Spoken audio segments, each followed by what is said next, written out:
Welcome back. This lesson we're going to look at the effects of changing dimensions proportionally. So what that means, it's something you guys are familiar with, is we take a shape like this rectangle here and we're going to proportionally make it bigger. So there'll be similar shapes. We learned about similar triangles and other similar shapes a couple chapters ago. Or we can take this circle and make it proportionally smaller. Alright, so we're going to look at what happens to the perimeters and to the areas when this happens. So let's start off by looking at this rectangle. So if we have a rectangle, here we have a 3 by 8 rectangle. If we make it proportionally 3 times bigger, then my side here will be 3 times 3, which is 9. And now my base is going to be 8 times 3, which is 24.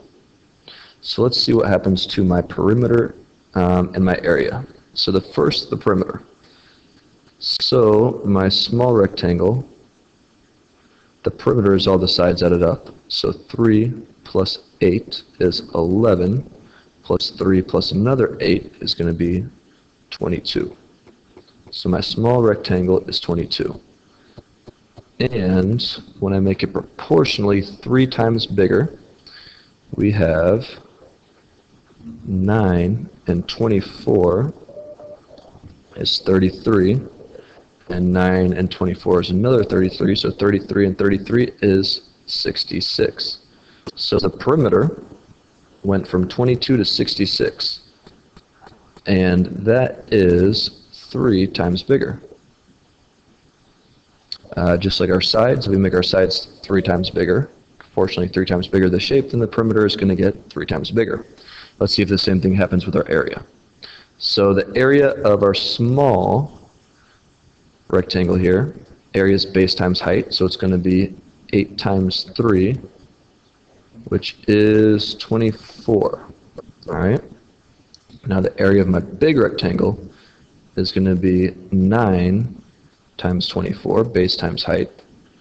Let's see, this is what calculators are for. 9 times 24, 216. So we went from 24 to 216.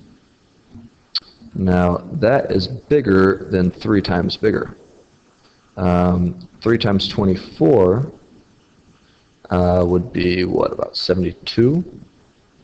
And 216 is much bigger than 3 times bigger than 24. So let's see how many times bigger it is.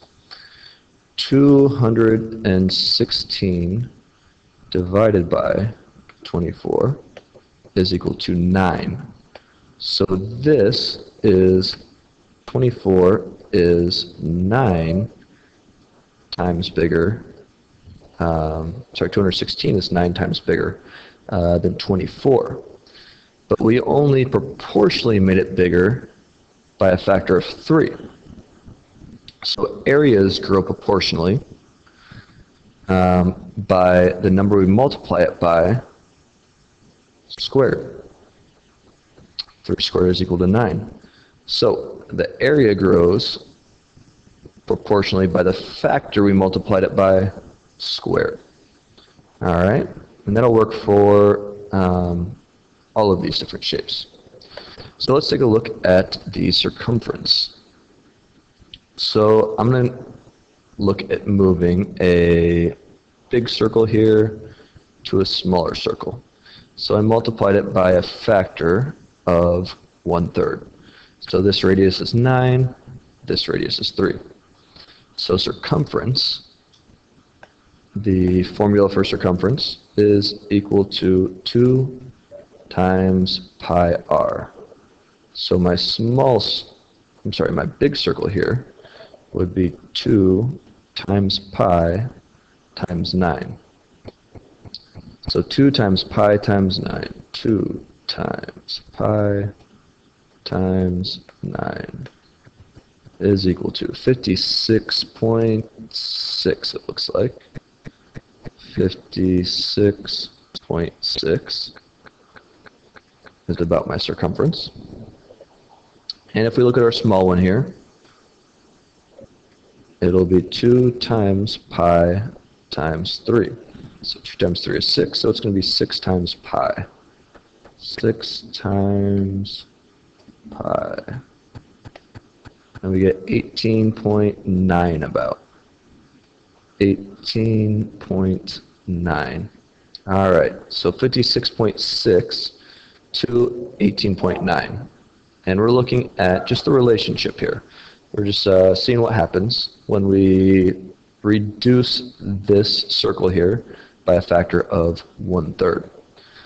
So obviously my circumference, the distance around the circle, is going to get smaller. Let's see by what factor it got smaller by. So if we take 56.6, we take 56.6, and let's divide it by this last answer I got. We get 3.00272. So about 3. I'm guessing if we continued this decimal along, we would get 3. So when we reduce our radius by 1/3, the circumference is also reduced by 1/3. All right, area. Let's see what happens with the area. So the formula for area is pi r squared. So for our big circle, that's going to be pi times 9 squared. And for our little circle, that's going to be pi times 3 squared. So my big circle, 9 squared is 81, so it's going to be pi times 81, which is equal to 254.5. 254.5, and my little circle is pi times 9.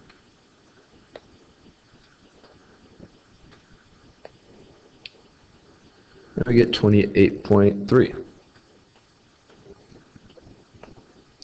Now it looks like from 254 to 28.3, that's by a bigger factor than 3. So it's not going to be the same as our circumference. We can see exactly what it is though by taking one of our answers here, the 254, look at that decimal going out a long ways, that'll give us a more accurate answer, divided by this answer. We get 9. So just like the area here in our rectangles, the area in our circles is decreased by the factor squared. So this decreased by 1/3, or 3, and our area decreased by 3 squared, 9. All right, I hope you enjoyed the lesson. We'll see you in class. Have a good day.